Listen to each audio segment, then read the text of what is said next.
तो सर इसमें जो जैसे आपने वो बात कही कि नेता आप उसी को मानते हैं जो जिसका कोई नेता ना हो, तो फिर तो ये एस्पिरेशन सिर्फ रीजनल पार्टीज में है हरियाणा में, या और स्टेट्स में भी रीजनल पार्टीज में, नेशनल लेवल पे तो ऐसा कुछ है नहीं? सब जगह है। जैसे मायावती आज बहुत बड़ी ताकत थी, मुख्यमंत्री रही है उत्तर प्रदेश की, और आज उनकी हैसियत वहाँ कुछ नहीं है, लेकिन मायावती का कोई लीडर नहीं है, अखिलेश यादव का कोई लीडर नहीं है। उनके पिता जिंदा थे तो वो अपने पिता को पिता ही मानते थे, वो उस तरह से नहीं। तेजस्वी यादव आज संभाल रहे हैं, लालू यादव उनके बाप हैं, उनसे बड़े आदमी हैं, लेकिन लीडर तेजस्वी यादव है। हाँ। ममता बनर्जी का कोई लीडर नहीं है, है ना। बाकी इन पार्टीज में सबके होंगे। तो आज की तारीख में हमारे जो अभी निवर्तमान मुख्यमंत्री मनोहर लाल खट्टर जी, उनके नेता तो मोदी जी भी हैं, उनके नेता अमित शाह भी हैं, उनके नेता जगत प्रकाश नड्डा भी हैं। तो पार्टी का अध्यक्ष होना, मैं ये कह रहा हूँ, कोई ज्यादा महत्वपूर्ण चीज रही नहीं। अच्छा, करंट सिनारियो में, हाँ, current political scenario, national level पे भी, स्टेट लेवल पे, हर जगह ये स्थिति है। Okay, so let's come back to Manohar Lal Khattar. What would be his legacy? What would be his legacy? Legacy क्या होएगी उनकी? लेगेसी क्या है? लेगेसी लायक तो उन्होंने अभी तक कुछ किया नहीं है। अच्छा, अगर देखें तो क्या होगा? देखिए, हरियाणा एक डेवलप्ड स्टेट है ऑलरेडी, और मैं कहता हूं कि अगर हम ईस्टर्न जो हमारे प्रोविंसेस उनसे तुलना करें तो हमें ये लगता है जैसे हम यूएस में बैठे हुए हैं। अच्छा, हरियाणा, मैं ये मान के चलता हूँ, विकास की दृष्टि से बहुत सैचुरेटेड है सर, हर चीज है सरप्लस में है। अभी मैं किसी का इंटरव्यू सुन रहा था, उसने कहा जी रोहतक में अरविंद शर्मा जो हमारे रहे 5 साल, उन्होंने कोई यूनिवर्सिटी नहीं बनाई।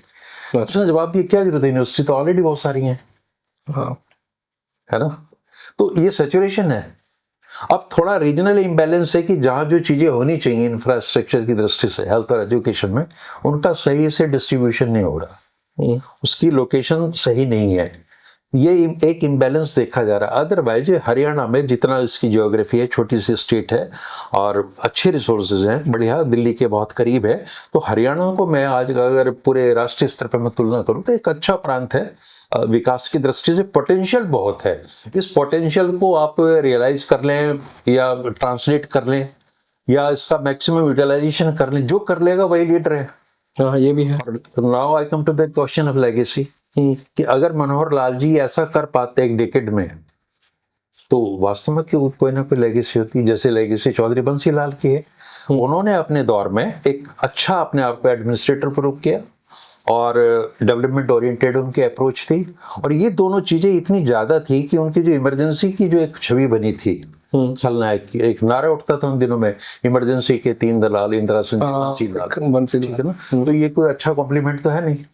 बिल्कुल। तो बावजूद इसके आज भी आप हरियाणा में किसी से बात करेंगे तो उसका जवाब, वो इमरजेंसी की बात नहीं करेगा, वो कहेगा the best chief minister Chaudhary Bansi Lal, the best administrator Bansi Lal, development oriented chief minister Chaudhary Bansi लाल।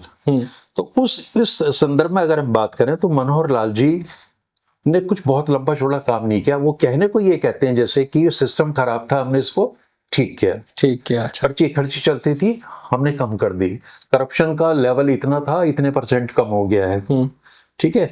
बाकी आप देखेंगे यहाँ जो नेशनल हाईवेज है उनकी स्थिति बहुत अच्छी सुधरी है। उसका क्रेडिट ये लेंगे या राष्ट्रीय सरकार लेगी या एक ऑनगोइंग प्रोसेस था, वो होना ही होना था। बट अगर हम इस बिंदु पे ये तय करें कि मनोहर लाल जी को इतिहास किस रूप में याद करेगा, तो कुछ बहुत लंबी छोटी चीजें मिल नहीं पाती। सिवाय इसके एक चीज ये भी है कि वो बहुत ऑनेस्ट उनकी इमेज, बस सर्टिफिकेट नहीं दे रहा हूँ। बड़ी बात ये हुई है हरियाणा की राजनीति में जो अब तक रहा है कि चीफ मिनिस्टर्स और उसकी फैमिली रूल करती थी। तो आप चीफ मिनिस्टर एक आदमी को चुन रहे हैं, लेकिन उसके भाई, उसके भतीजे, उसकी श्रीमती, उसके बेटे, वो सारे एक कब्जा कर लेते थे पूरे उस पर। चंडीगढ़ का जो उनका ऑफिस होता था, और वो केवल कब्जा, भीड़ नहीं बढ़ा रहे थे, वो डिसाइडिंग थे, लोगों के काम कराते थे। और एमएलएज और एमपीज की, उन्हीं की पार्टी के कोई वक्त नहीं था, उनकी कोई से नहीं थी। अगर एमएलए ने भी किसी ने काम कराना तो वो किसी भाई साहब से मिलेगा, मुख्यमंत्री के बेटे से या श्रीमती मुख्यमंत्री से मिलेगा, तब जाकर उसका काम होगा। इस सरकार में इस चीज पर अंकुश लगा है।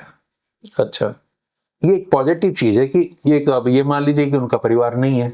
दूसरे वो आरएसएस बैकग्राउंड से आते हैं जहाँ परिवार को नेपथ्य में रखा जाता है।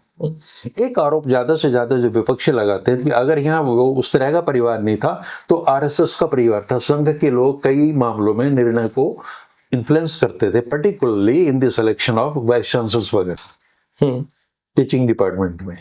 तो ये आरएसएस के बारे में शुरू से भी है भी। जब से मैं देख रहा हूँ 1977 से, जब अडवाणी जी थे सूचना प्रसारण मंत्री, तब उन्होंने भी उस बैकग्राउंड के लोगों को मीडिया में एडजस्ट किया। तो इतना जो इसको आप पाप कह लें, गलत कह लेंगे, तो भारतीय राजनीति में चलता है और हर दल करता है। तो अगर कांग्रेस ने किया तो वो इनको भी अधिकार मिल जाता है भारत की राजनीति में। तो अच्छी स्थिति ये है कि जो कांग्रेस ने पाप किए हैं आप उनको ना दोहराएं। हाँ, ये भी है। क्योंकि लोगों ने उनको पनिश किया है। बिल्कुल। अब आप ये कंपेयर करें कि साहब ये तो सब कुछ पहले भी होता था इसीलिए तो उनको हटाया गया। हाँ, ठीक बात है। आपको तो वैलिडिटी नहीं मिलती ना इस चीज से।